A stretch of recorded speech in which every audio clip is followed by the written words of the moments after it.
Hello everyone. So last class I have started with module 3. In that I have discussed about the artificial neural networks. What exactly the artificial neural network and what is the importance of artificial neural network. So as we know, artificial neural network it provides a general practical method for learning the real valued, discrete valued and vector valued functions from the real time examples. And I have stated one of the algorithm with respect to the artificial neural network or ANN algorithm, that is backpropagation. So and even we came to know that what is the importance of the backpropagation algorithm in solving the real world problems, right? Then I have discussed about biological motivation for ANN. So how exactly artificial neural network imitate or how exactly the artificial neural network work like our brain system or neural system, right? As you can see, these are what are some of the neuron representations. Even our artificial neural network look like this, but it consists of a n number of, or you can say a million of such neurons.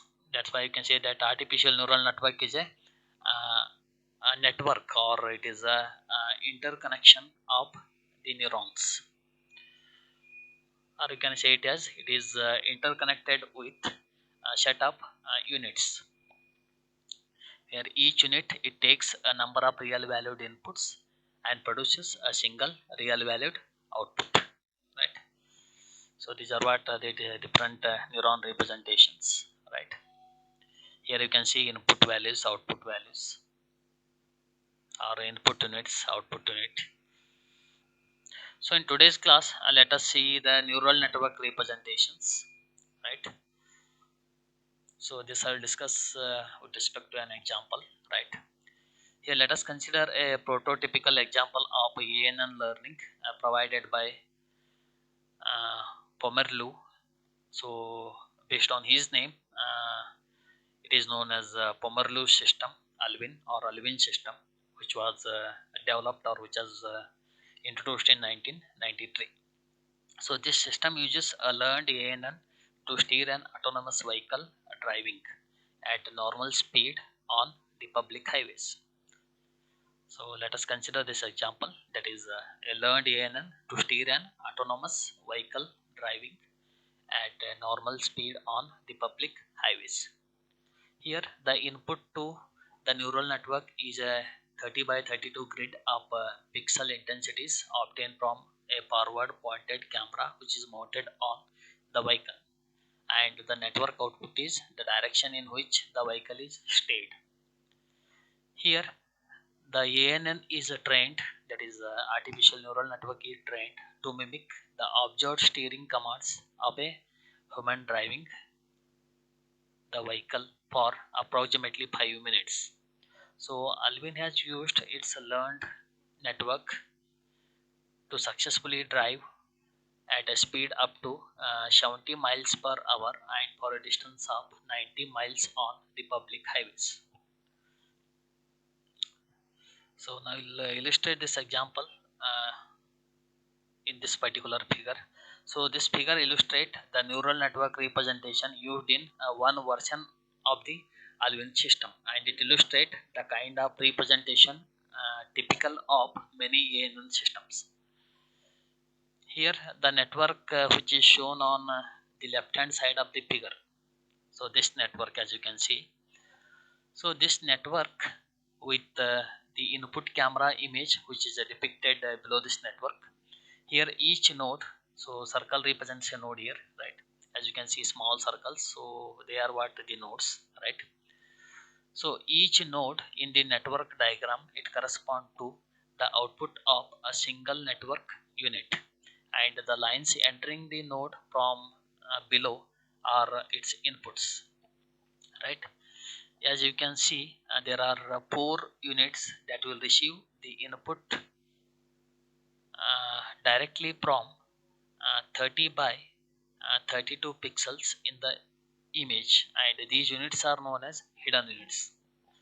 So in this figure, these are what the hidden units. So they will directly receive the inputs from this particular image. So these units are known as hidden units. So here you may ask one question, why these units are known as hidden units. So the reason is uh, the output of these units is available only within the network and is not available as a part of a global network output. That's why these units are considered as hidden units, right?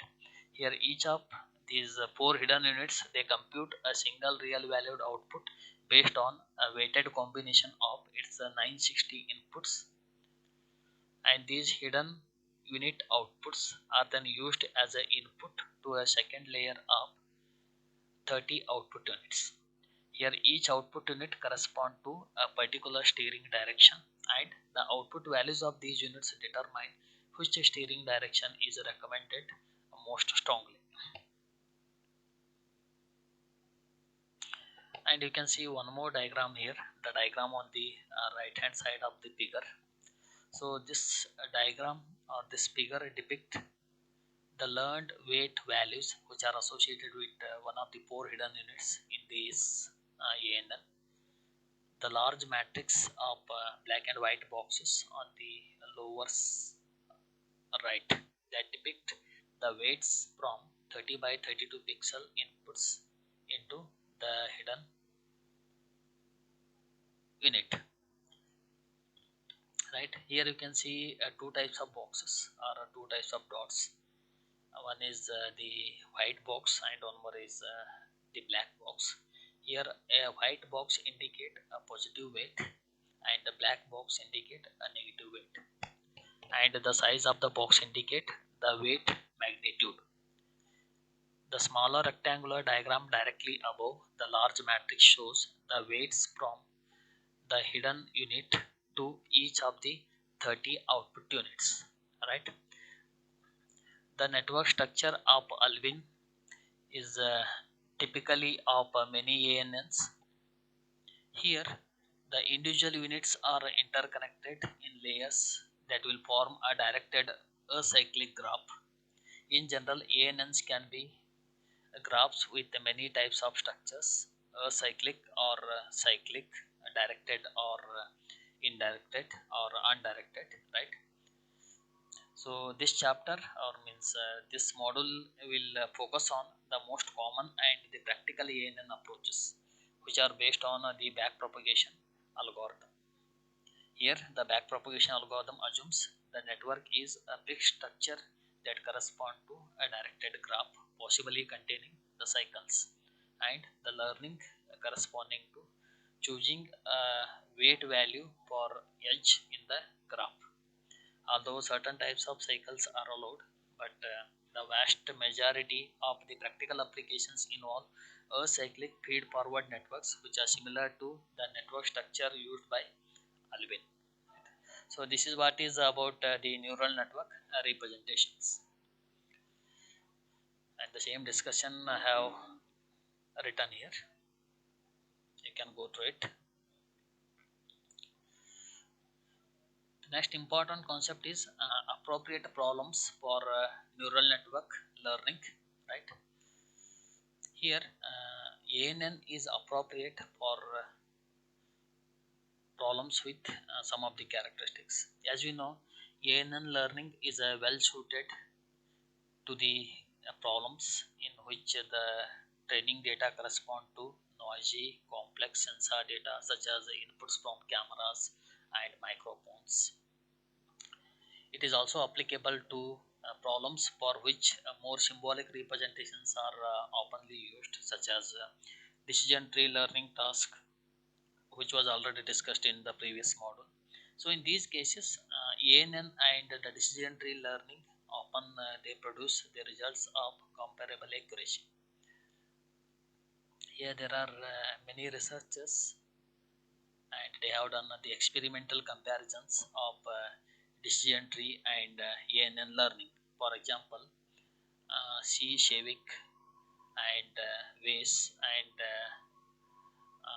police. So these are what some of the persons, and these persons have done the experimental comparisons of a decision tree and ANN learning.